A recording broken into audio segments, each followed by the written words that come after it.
What is up, guys? It is Evil Ducky here, coming to you for Sugar Bomb today to talk to you a little bit about the newly released Vault-Tec Workshop DLC.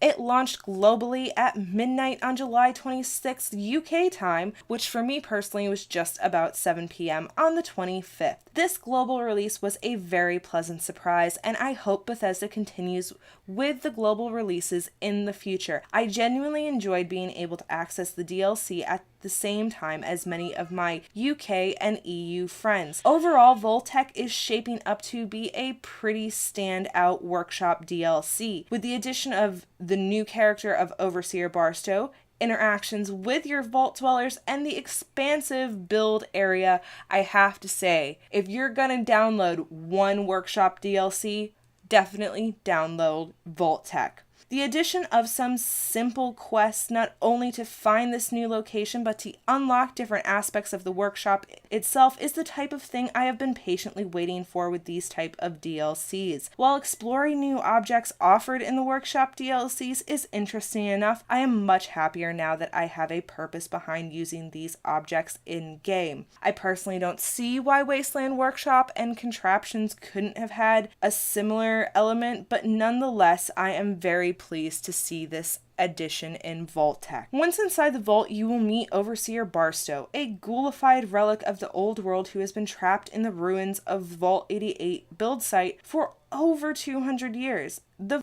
Overseer character to me is very well written and pretty well voice acted, considering this is only a workshop DLC. Little things like this really go a long way. With the addition of having new dialogue for our voice protagonists as well, this was an element that I think Bethesda really got right with this DLC. After performing a few relatively quick tasks for Barstow, you will eventually meet the settlers that will become your vault dwellers. There's a clever addition of an interview process, which yes, reminds me a great deal of the goat from Fallout 3, but is worded just differently enough to make it not the goat. This small addition probably didn't seem like much to most people, but it was one of those things that made me chuckle when I came across it in-game, and I felt it really needed to be pointed out. The last high point of the DLC I want to touch on is the sheer size of the available building area.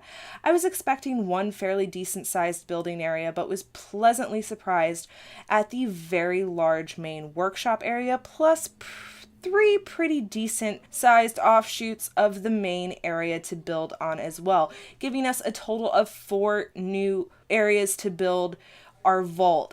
I would venture to say that this is as large as Spectacle Island when you add up the total build area, which is pretty darn cool if I gotta say so myself. Overall, guys, I think that this is the best workshop DLC that we have had or probably could even ever ask for. But it also saddens me a great deal that it took all the way to the very last workshop DLC for Fallout 4 for Bethesda to actually get this whole workshop DLC stuff right. I really think that if we had had 3 workshop DLCs of Vault-Tec quality, a lot more of the Fallout community would have embraced this type of DLC and the settlement mode in general. But c'est la vie. We live, we learn.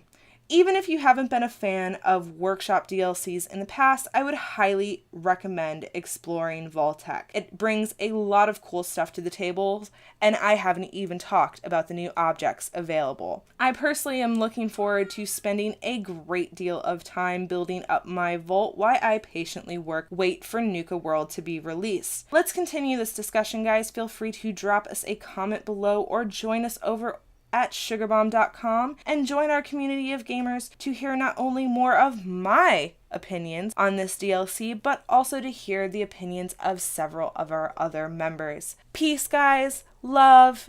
Ducky out.